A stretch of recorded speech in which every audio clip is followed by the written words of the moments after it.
네, 안녕하십니까. 그 아주 첨단 의료바이오연구원의 박춘호라고 합니다. 아, 예. 예, 저는 오늘 최근 20년, 30년 사이에 굉장히 많이 이제 생물학에서 이제 새롭게 대두되고 있는 후성유전학의 후성유전학적 현상, 후성유전학적인 그런 개념들이 한번 지적 설계 운동의 핵심 이론과 어떻게 어, 연관될 수 있을까? 이런 내용을 개인적인 생각을 말씀드리도록 하겠습니다. 그래서 그, 지금 오늘 들어오신 분들 보니까 바이오 쪽이나 의학 쪽에 계신 분들이 많으신 것 같긴 하지만 그래도 좀 이걸 좀 간단하게 이제 좀 더 현상적인 예를 들어서 이제 구성전학이 어떻게 실제로 나타나고 있는가를 좀 말씀을 많이 드리려고 하고요. 그리고 이제 이게 구성주전학이 어떻게 현대 유전자 중심적 진화론에 상당한 영향력을 미치고 있고 도전하고 있는가 이런 부분을 좀 말씀드리려고 합니다. 그리고 그, 사실은 이제 후성유전학이라는 것이 이제 DNA 안에서 일어난 현상이기 때문에 분자 수준에서는 이 기작들이 이제 제일 중요한데요. 그 부분은 이제 조금 간략하게 말씀드리고요. 그래서 이것이 어떻게 그, 지적 설계에 연관될 수 있는가만 간략하게 말씀을 드리도록 하겠습니다. 그래서 그, 어, 먼저 이제 후성유전학을 이제 대중적으로 가장 잘 소개한 책이 이제 영국의 분자 생물학자인 네사 캐리가 쓴 The Epigenetic Revolution이라는 책입니다. 이건 이 후성유전학 혁명인데요. 이 책은 이제 국내에서는 그 유전자는 내가 한 일을 알고 있다 이렇게 다른 제목으로 번역이 됐습니다. 근데 사실 이 부제로 이제 현대 생물학을 뒤흔든 후성유전학 혁명이라고 이렇게 되어 있는데요. 이 책을 통해서 이제 아마 좀 생물학 영역 밖에 계신 분들이 후성주자를 이해하는데 굉장히 도움이 지 않을까 생각이 됩니다. 그래서 이 책의 서론에 보면 이런 이야기가 나옵니다. 그래서, 어, 다윈과 이멘델은 19세기를 진화와 유전학의 시대로 정의했고, 왓슨과 크릭은 20세기를 DNA의 시대로 정의하면서 유전학과 진화가 어떻게 작용하는지 기능적으로 이해하는 시대를 열었다. 하지만 21세기에는 후성유전학이라는 새로운 분자가 출현해가지고 지금까지 도구마로 간주되었던 것을 지금까지 이제 이 도구마라는 건 아마도 유전자 중심적 관점, 유전자를 항상 가운데 놓고 생각하는 진 센터드 어프로치에 대해서 이걸 말하는 것 같은데 그것을 무너뜨리고 아주 다양하고 훨씬 복잡하고 아름답고 정교한 방식으로 생명의 청사진을 다시 쌓아 올리고 있다. 이렇게 이야기하고 있습니다. 그래서 그, 그, 이제 이런 관점에서 볼 때는 이제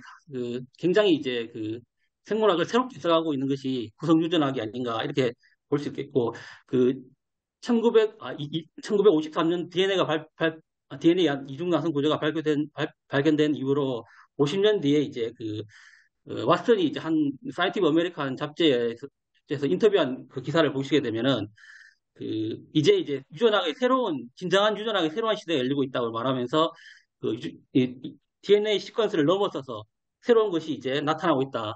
후속 유전학 시대가 도래할 것이라는 것을 분자 유전학 시대를 열었던 왓슨도 이미 20년 전에 예측을 하고 있었습니다. 그래서 지금이 이제 그 21세기는 이제 어떻게 보면 후속 유전학이 대세를 이루고 있는 생물학에서 이제 생명과학에서 그런 시대라고 볼 수가 있겠습니다. 그래서 보통 이제 후성유전학을 소개할 때 가장 많이 예를 들은 사건들이 이제 2차 세계대전 말기 1944년과 45년 초에 있었던 네덜란드에 있었던 대기근 사건을 예를 들면서 후성유전학을 많이 소개합니다. 이걸 잠깐 소개해드리면요.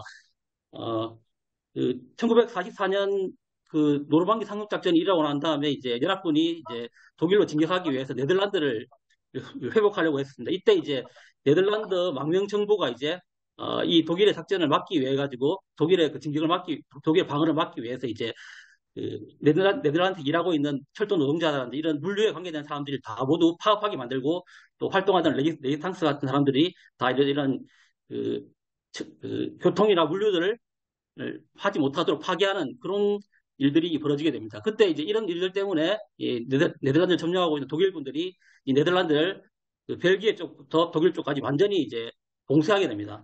이 사건이 이제 1944년 겨울부터 45년 봄까지 몇 개월 동안이 지속이 되게 됩니다. 이때 이 네덜란드 사람들이 엄청난 이제 기근 450만 명의 사람들이 기근을 겪게 되는데 그 기록을 보게 되면은 뭐 먹을 수 있는 거 다 먹었다.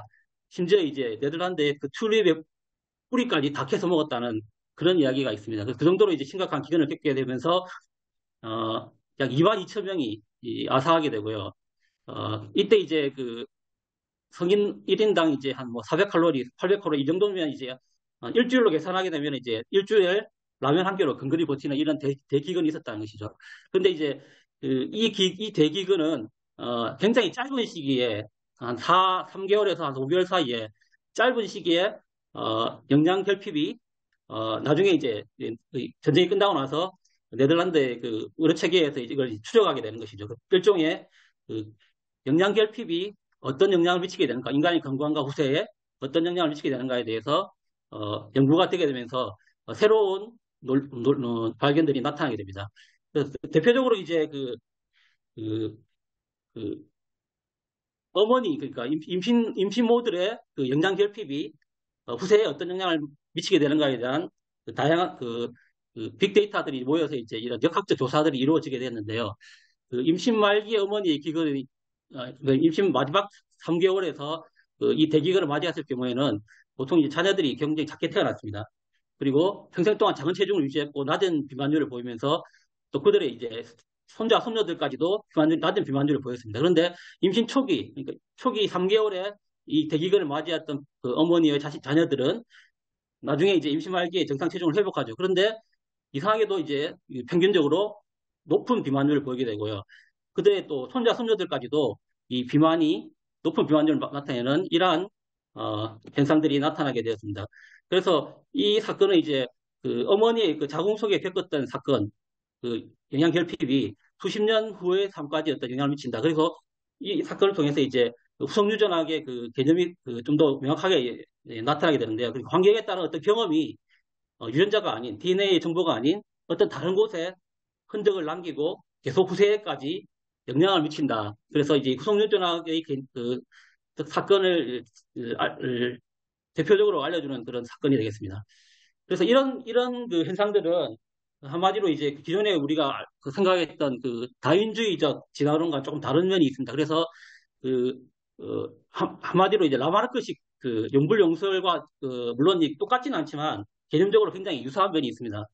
그래서 그 이 용불용설한 그 개념이 이제 이미 틀렸다는 것이 증명이 되었지만 어떤 현상에 있어서는 이제 다른 환경에 의한 어떤 경험들이 어, 수동유전적인 변형을 통해 가지고 한 개체에서 후손에게 전달된다는 이런 일종의 라마르크식 유전 개념 메커니즘이 존재할 가능성이 있다는 것을 학자들이 인정하기 시작했습니다. 그래서 이제 이런 그 후성유전학의 첫 번째 이 논지는 어떤 DNA 바깥에서부터 DNA 유전 정보에 나타나지 않는 어떤 현상들이 대물림되고 후손에게 전달된다. 그래서 이제 후성유전학이라는 건 결국 이제 다시 요약을 해보게 되면은 DNA 염기설의 변화가 아닌 다른 기작에 해가지고 유전자 발현이나 표현이 달라지는 현상. 그래서 이런 것들이 이제 다음 세대로 전달되게 됩니다. 그래서 어, 이, 이, 나비나 애벌레, 고치, 번데기 상태에서도 유전자의 정보는 같지만 이 유전자의 정보를 어떻게 발현하에 따라서 이 다양한 표현이 나타나듯이 결국 이 유전자라는 것은 결국은 이제 이걸 모든 것을 결정하는 어떤 운명이 아니라 어떤 기초적인 어떤 정보에 불과하고 결국은 우리의 생명체의 인간의 모든 것들이 이제 결정되어 있지 않다. 결정론과 어떤 그런 것을 이제 또 넘어서게 되고 또 대표적으로 이제 그 본성과 양육의 그런 부분에서 이제 양육 쪽의 그 관점을 굉장히 이제 강조하는 그런 부분이 있겠습니다. 그래서 그 유전학과 후속 유전학을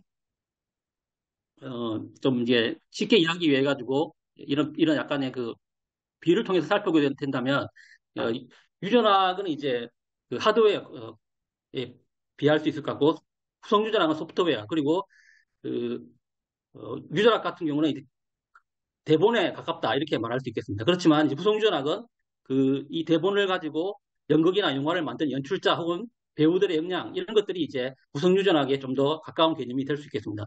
그리고 이제 식재료를 이제 그 휴전학에 비유한다면 이 식재료를 가지고 어떻게 요리를 만들 것인가 요리사의 가 이제 이 후성유전학에 좀 비유를 해볼 수가 있을 것 같습니다. 그래서 어떤 그 같은 대본을 가지고 영화가 리메이크가 되면은 완전히 다른 느낌을 갖게 되는 이런 것들이 이제 실제로 생명현상에서 일어난다는 겁니다. 그래서 이 세포가 DNA에 들어있는 암호를 읽을 때에도 이와 같은 유사한 일이 일어난다는 것입니다. 그래서 같은 대본을 사용하더라도 전혀 다른 결과가 나올 수 있다는 것이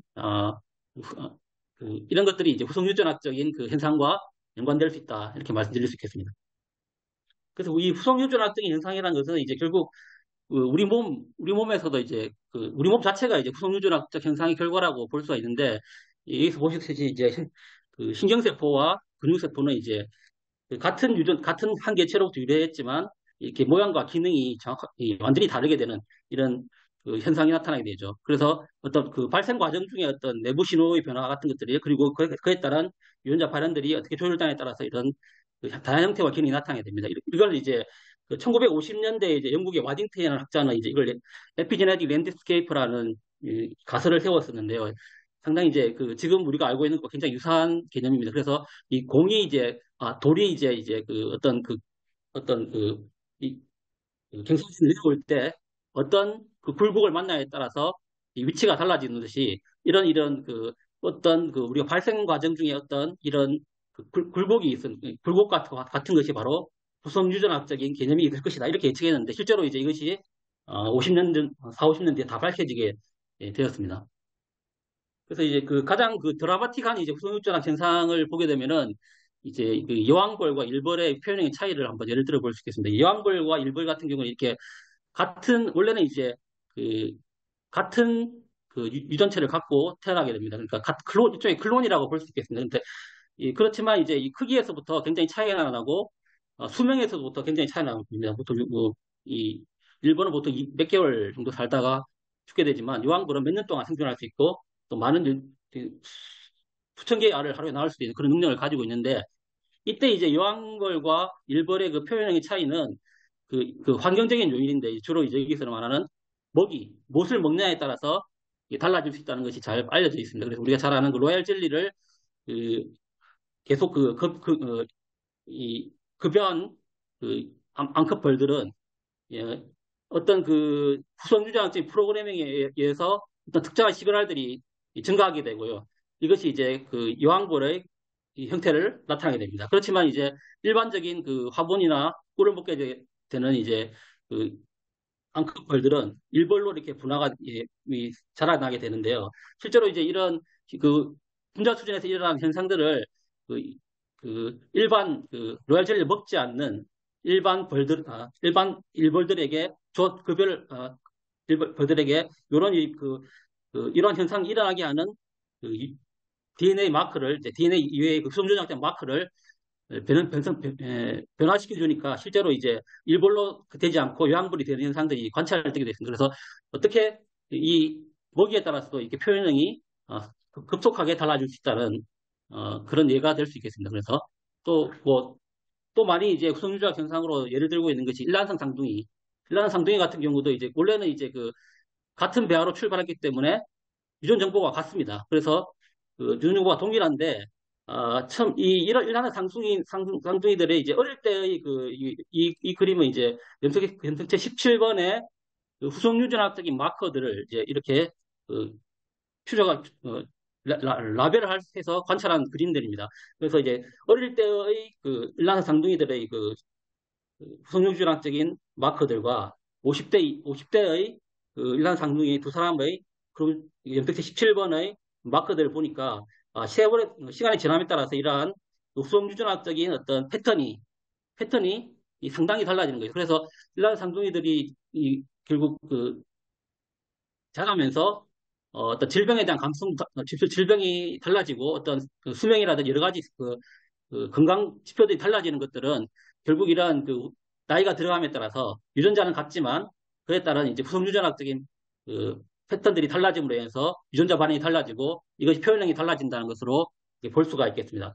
자, 그래서 이런 것들 현상들을 보시게 되면은 결국 그 후성유전학이라는 것, 후성유전학이라는 것은 다양한 환경, 무엇을 먹느냐, 또 어떤 심리적 상태냐, 어떤 약이나 어떤 또, 어, 여러 가지 상태, 여기서는 이제 특히 이제 여기 화학물질 같은 거라든가 어떤 병원체에 노출되었을 거고, 그리고 이제 또 외부 환경 같은 거, 이런 것들이 다양하게 이제 작용을 해가지고 인간의 건강과 수명, 이런 부분들에게 지대한 영향을 미치고 있다는 것을 알 수 있는데, 이렇게 해서 이 후성유전학적인 조절에 의해 가지고 다시 유전적인 조절이 일어나면서 표현형이 결정된다는 것이 이렇게 잘 알려져 있습니다. 그래서 지금은 이제 그 어, 보통 이제 유전적인 변화, 아까 조금 전에 발표에서 마찬가지로 유전적인 변화가 새로운 형질을 얻는 기초가 된다고 한 생각이 그것보다는 이제 후성주작적인 변화에 의해서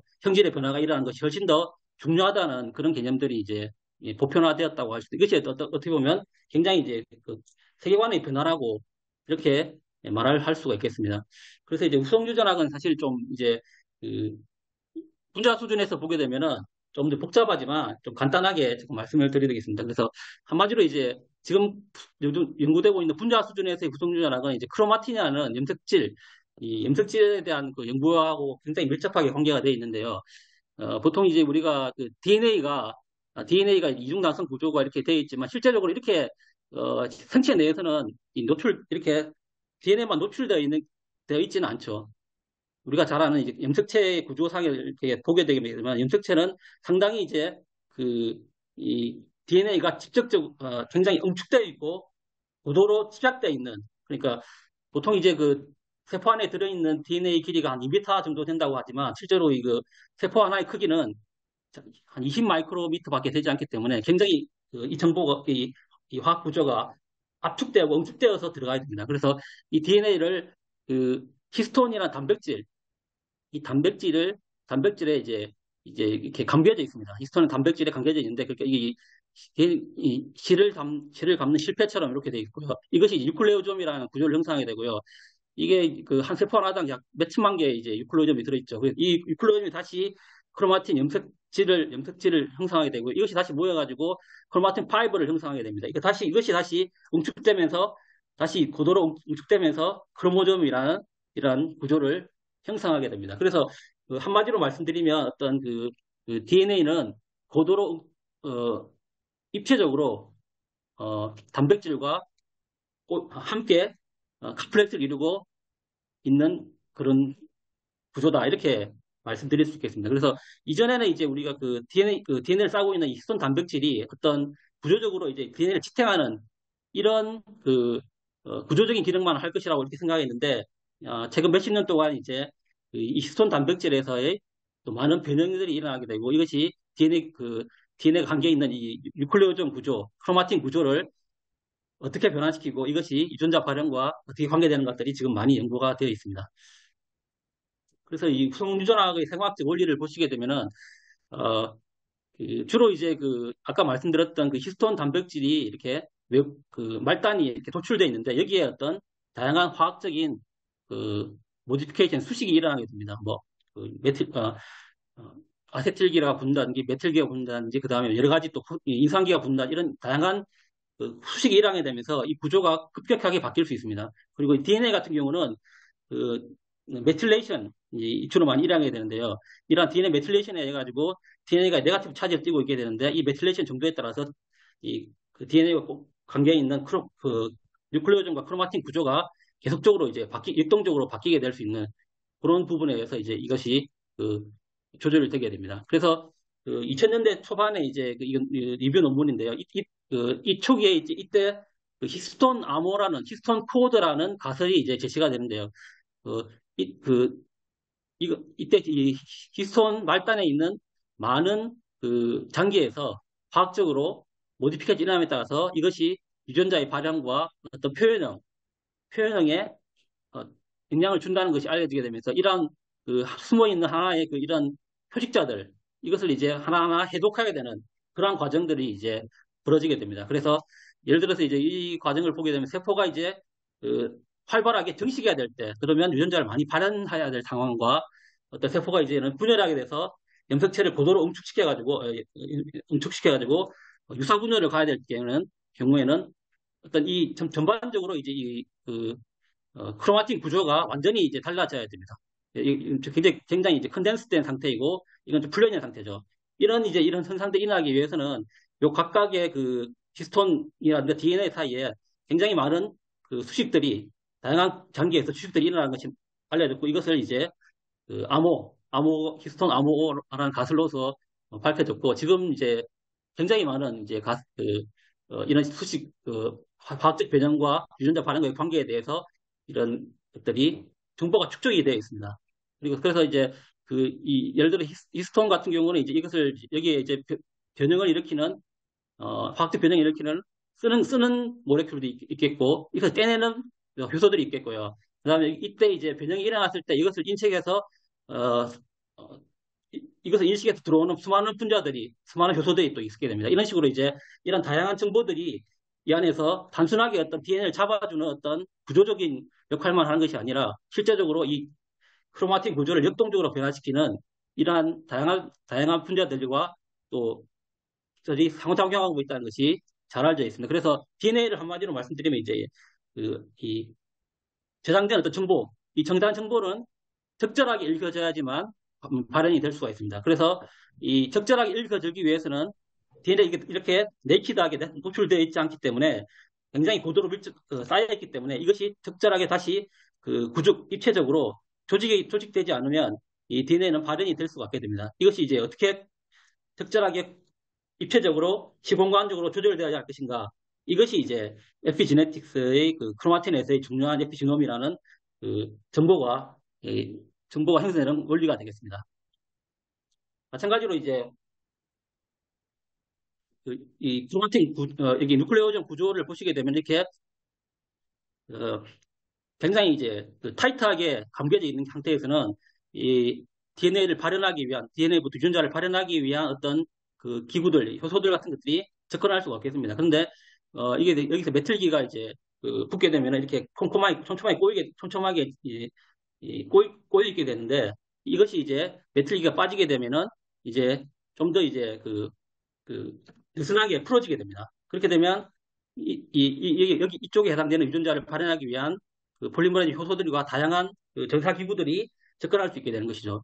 그래서 어, 후성유전학적인 정보는 한마디로 이 구조적인 어떻게 유전자를 발현할 것인가를 지시하는 구조적인 정보라고 할 수 있겠습니다. 그래서 유전 정보에 대한 접근성을 제어하는 염색체를 구성하는 DNA와 히스톤 단백질에 대한 다양한 화학적 수칙에 의해 일어나게 되는데, 이것이 바로 유전자 발현을 위한 구조적 정보가 되는, 구조적이면서 조직화된 이런 정보가 되어서 유전자 발현이 일어난다고, 유전자 발현이 조절된다는 것이 알려졌습니다. 그래서 이 구성유전학의 첫 번째 의미는 DNA 자체도 이제 우리가 지적 설계에서 말하는 구체화되고 복잡한 이런 스페시파이드 컴플렉스 인포메이션이게 되는데, 여기서 이 정보를 또 발현하기 위해서도 또 다른 이제 구조적인 그리고 조직화된 정보가 필요하다는 것을 보여주고 있다고 할 수 있겠습니다.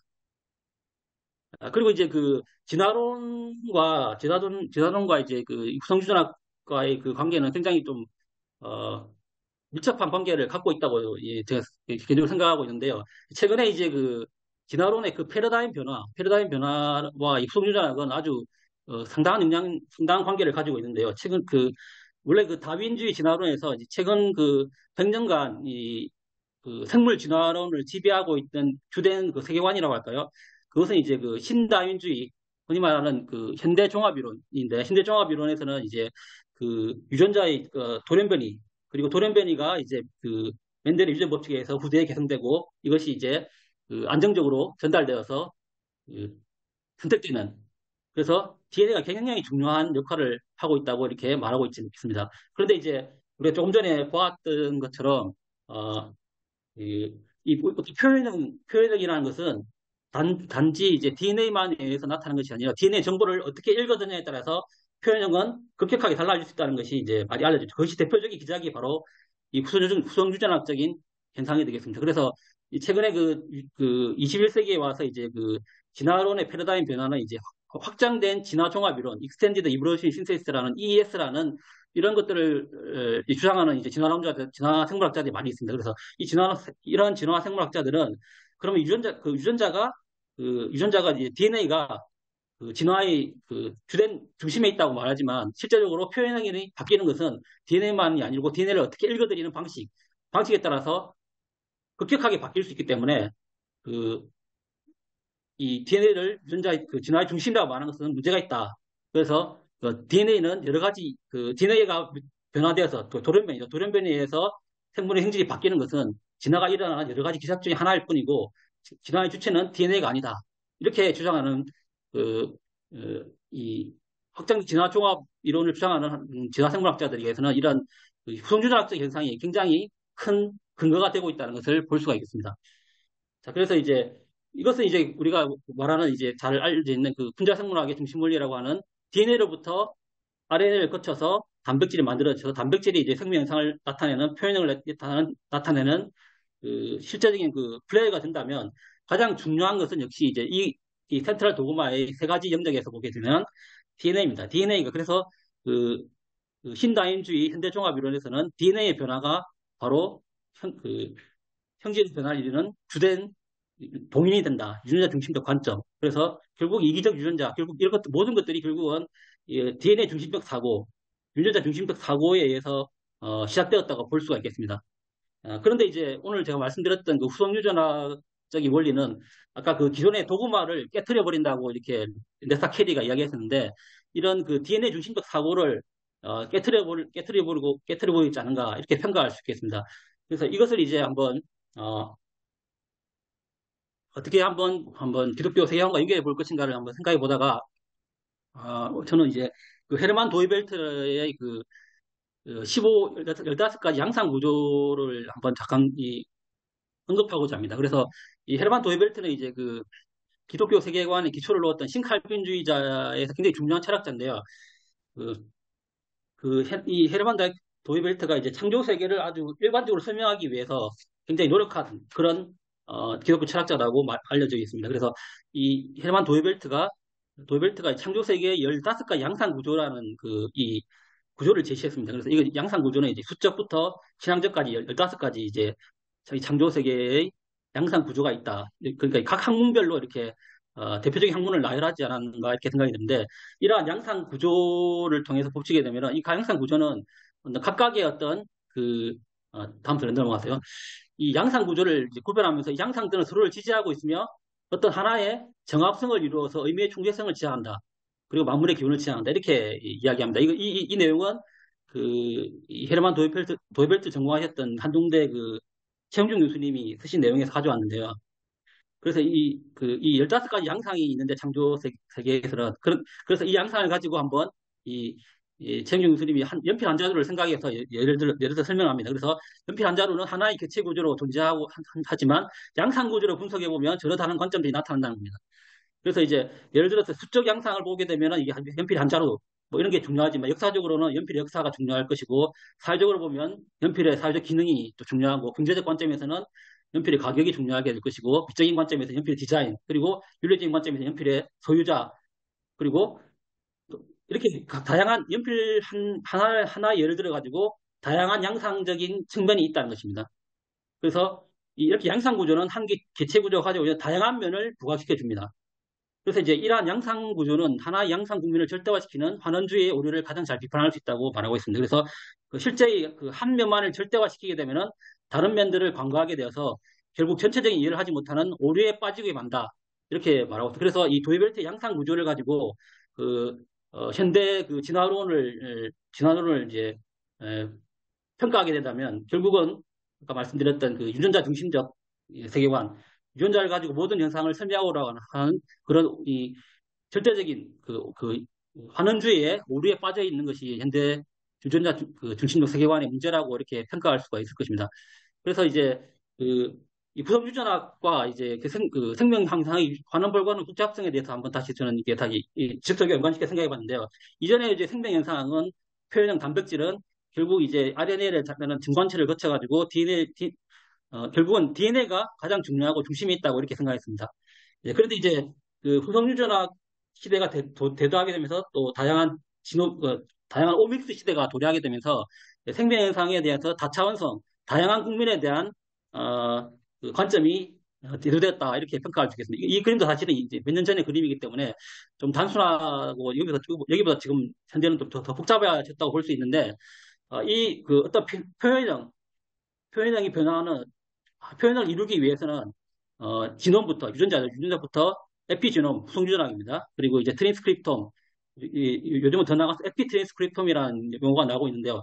이 전사체, 그리고 프로테옴, 그리고 이제 프로테옴 다시 이제 서로 작용하자는 메타볼롬, 이렇게 해서, 지금 이제 이때는 이제 세 가지 국면에서 DNA가 중요하다 이렇게 말하는데, 지금 이제 현대 분자생물학이 어, 지금까지 밝힌 지식으로만 봐서도 지금 한 대여섯 가지 국면이 나타나게 됩니다. 그래서, 어, 이, 이전에 우리의 관점은 이제 그때 도그마였죠. 도그마는, 진화론도 마찬가지 도그마는 지놈 중심의 세계관이었다고 볼 수 있지만, 에피지놈이 나옴으로 인해가지고, 다른 능력과 함께 마찬가지로 표현까지 가기 위해서는 다양한 국면이 있고, 이게 각각의 법칙이 있는 반면에 서로 하나의 어떤 통일성을 위해서, 어, 어떤 다양한 영상이 모여가지고 어떤 편형이라는 어떤 실체를 이루고 있다. 이렇게 이제 그 평가해 볼 수 있지 않을까. 그러면 이제 에피지놈이라는 것은 후속유전학이라는 것은 이 그 이 생명 현상이라는 것은 결국은 한 가지 면만을 아주 분리해서 말할 수 없는 환원 불가능한 복잡성을 지니고 있고 이 후속유전학이라는 거기에서 굉장히 중요한 유전자의 어떻게 발현되고 조절될 것인가 이런 부분을 밝혀진 그런 의미가 있지 않을까 이렇게 생각해 볼 수 있겠습니다. 그래서 이제 제가 오늘 말씀드린 걸 간단히 요약해 보면은 이 후성융합장 연구를 통해서 생명체 유전 정보가 어떻게 시공간적으로 발현되고 조절되는 기작이 발견되었고 유전 정보의 변화 없이도 다양한 표현형이 생성되는 원리를 우리가 발견할 수가 있었다 이렇게 평가해 볼 수 있겠고요. DNA와 히스톤 단백질의 배정 등을 통해 일어나는 후성융합적 형상은 분자 수준에서 구조적이고 조직적인 정보라고 말할 수 있겠습니다. 그래서 이는 유전 정보와 더불어서 생명 현상을 위한 또 하나의 필수 불가결한 정보라고 할 수 있겠습니다. 그래서 유전 정보가 점진적인 자연주의적 원인으로 생성될 수 없다면 유전자 발현을 위한 후성유전학의 구조적인 정보도 자연적인 원인으로 생성될 수 없지 않을까. 그래서 최근 분자 생물학의 급속한 발전은 생명 현상에 대한 다양한 국면을 밝히고 있으며 후성유전학의 발견은 표현력을 완성하는 또 하나의 중요한 도이벨트의 말에 따르면 양상 국면을 밝힌 것이라고 할 수 있겠습니다. 그래서 유전 정보로부터 표현까지 분자 수준에서의 생명 시스템은 다양한 양상 국면이 관여하는 환원 불가능한 복잡한 시스템이다. 그래서 후성유전학의 양상 국면은 생명형 현상을 위한 필수적인 국면이라고 할 수 있겠습니다. 그래서 후성유전학적의 이 발견들은 결국은 정보와 그리고 환원 불가능한 복잡성을 특성이 나타나기 때문에 직접설계 이론과 서로 어떤 공명한다 이렇게 말씀드릴 수 있을 것 같습니다. 네, 이상 제 발표를 마치도록 하겠습니다. 네, 감사드립니다. 후성 유전자에 관련돼서 잘 개괄적으로 정리해 주셔서 감사드립니다. 뭐 질문하실 분들이 좀 몇 분 있을 것 같은데요. 질문해 주시죠. 제가 한번 질문해 도 될까요? 예, 제가 뭐 예. 아는 건 없는데, 제가 뭐 그 전문가는 아닌데, 지금 이제 DNA 중심에서 이제 후성 유전학으로 이제 바뀌면서 말이죠. DNA는 사실 어떻게 보면 실체가 있는 건데, 지금 후성 유전학 같은 경우 보니까 실체가 불분명한 것 같아요. 그러니까 어떻게 보면 소프트웨어라고 하고 또 연출자라고 하고 요리사라고 하는데, 그러면 이거의 실체를 어떻게 우리가 파악할 수 있는지. 근데 이게 혹시 어, 저, 마이클 레빈인가요? 그분이 2021년에 발표한 논문이 있던데, 그분이 뭐냐면 집단 세포들의 집단 지능이라는 말을 쓰셨어요. 그분도 물론 진화생물학자인데 이제 이런 집단 지능, 그러니까 세포가 가지고 있는 어떤 집단 지능의 그런 가능성은 있는 것인지, 이것과 휴동유전학과의 어떤 관련성은 혹시 있을지, 그런 뭐 좀 얕은 질문을 해봅니다. 네. 부정유전학적인 정보가 어떤 약간 실체가 없는 것 같다는 말씀을 먼저 하셨지 않습니까? 네. 예, 근데 사실 이제, 지금 이 제가 간략하게 말씀드렸는데 실제적으로 그 DNA와 히스톤 단백질에 일어난 변형들은 과학적인 변형이고 그것이 어떤 그 크로마틴이나 그 DNA 구조에 영향을 미치는 영향들은 이미 잘 정립이 되어 있습니다. 그래서 어떻게 해야지 특정 유전자가 발현되고 또 억제되는가 그리고 이제 이것이 이제 어떤 그 이상 조절되었을 때 그런 마커들이 잘못 변형되었을 때 어떤 질병과 어떤 건강에 문제가 나타난다는 것은 상당히 많은 부분이 이제 밝혀져 있기 때문에 아,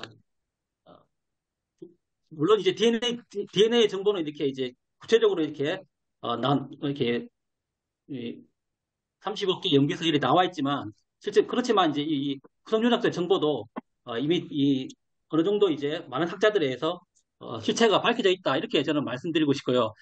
두 번째 질문에 대해서 제가 조금 다른 분들이 혹시 아이디어가 있으시면 답변해 주시면 좋을 것 같습니다. 제가 그런 아이디어가 없어요.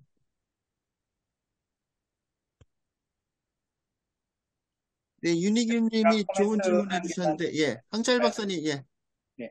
제가 사실은 암에서 그 캔서 에피지네틱스를 하기 때문에 그 후성 유전학에 대해서 공부를 좀 오래 해왔는데요. 후성 유전학이 어떻게 그 DNA 중심의 사고를 이렇게 뒤집고 새로운 패러다임을 할 거라는 거에서 사실 동의할 수는 없고요. 결국은 그 DNA 메실레이션이라는 것도 결국은 DNA 염기의 사이토신에 생기는 케미컬 모디피케이션이고 히스톤 모디피케이션이나 크로마틴 스트럭처도 결국은 그 전사 인자 트랜스크리션 팩터가 어디에 붙느냐 그것도 다 시퀀스 스페시피시티가 결정하는 건데 결국은 DNA의 그 염기 서열 그 지네틱 인포메이션이 굉장히 그 에피지네틱스의 중요한 역할을 하거든요. 그러니까 물론 이제 그 박사님이 말하고자 하시는 것들은 충분히 이해가 가고 이제 에피지네틱스도 하나의 새로운 레이어로서의 어떤 새로운 인포메이션이 추가되어 있다라는 것, 라이프의 컴플렉시티의 한 레이어가 더 있다라는 것에서 굉장히 중요한 레귤레이션 메커니즘이고 거기에도 우리가 모르는 인포메이션이 있다라는 것들을 말씀해 주셔서 굉장히 중요한 정보 내용이라고 생각했고요.